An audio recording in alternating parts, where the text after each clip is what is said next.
मोची का बेटा इंजीनियर।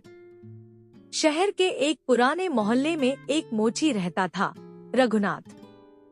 दिन भर सड़क किनारे बैठकर जूते सिलना, टाके लगाना और लोगों की मरम्मत की पुकार सुनना, यही उसकी रोजी रोटी थी।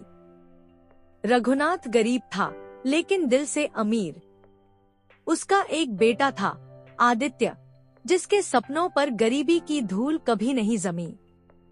आदित्य बचपन से ही पढ़ाई में तेज था, पर दुनिया अमीर गरीब का फर्क बहुत जल्दी बता देती है। स्कूल में कई बच्चे उसका मजाक उड़ाते। अरे, यह तो मोची का बेटा है, जूते ठीक करने वाले का बच्चा इंजीनियर कैसे बनेगा। आदित्य चुप रह जाता, कभी आंखें भर आती, कभी दिल टूट जाता, लेकिन उसके पिता कहते, बेटा, लोग क्या कहते हैं, यह मत देख। तू कौन है, यह तेरी मेहनत तय करेगी, तेरी हैसियत नहीं।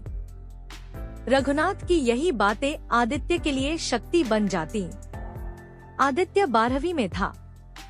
बीमार माँ, बूढ़े पिता और घर का खर्च, सब मिलकर जिंदगी को भारी बना रहे थे।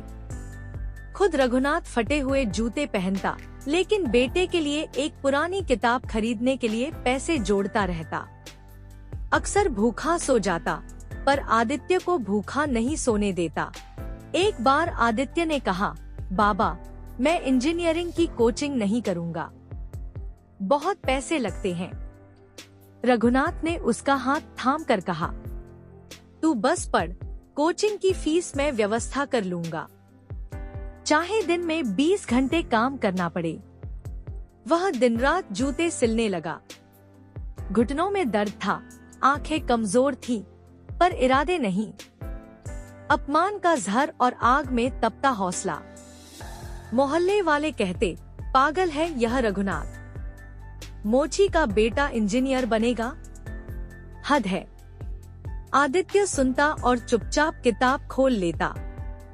हर ताना उसके भीतर आग बन जाता और वह और ज्यादा पढ़ता। इंजीनियरिंग परीक्षा का नतीजा। वो दिन आया, रिजल्ट का दिन। आदित्य का दिल तेज तेज धड़क रहा था जब उसने स्क्रीन पर अपना नाम देखा, टॉप 500 में चयनित। उसकी आंखों से आंसू बहने लगे।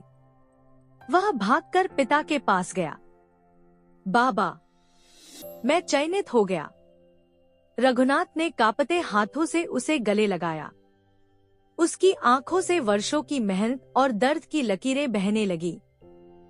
मोहल्ले के लोग जो हंसते थे, अब तालियां बजा रहे थे।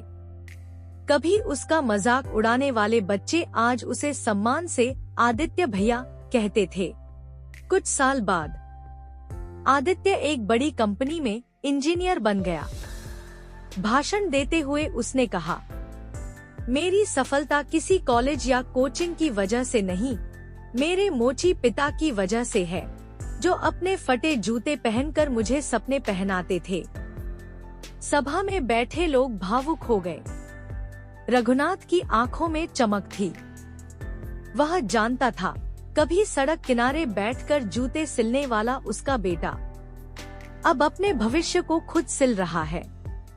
और उस दिन आदित्य ने सीखा, गरीबी इंसान को रोक नहीं सकती, रोक सकती है केवल हार मान लेना।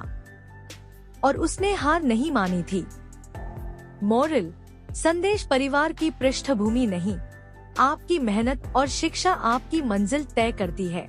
गरीबी कमजोरी नहीं होती, अगर इरादे मजबूत हों, तो हर बाधा टूट जाती है। जन्म आपकी पहचान नहीं, आपकी मेहनत आपकी पहचान बनाती है। तो दोस्तों, कैसी लगी आपको यह कहानी? और मजेदार कहानियों के लिए आपके अपने वेलकम स्टोरी को लाइक करें। धन्यवाद।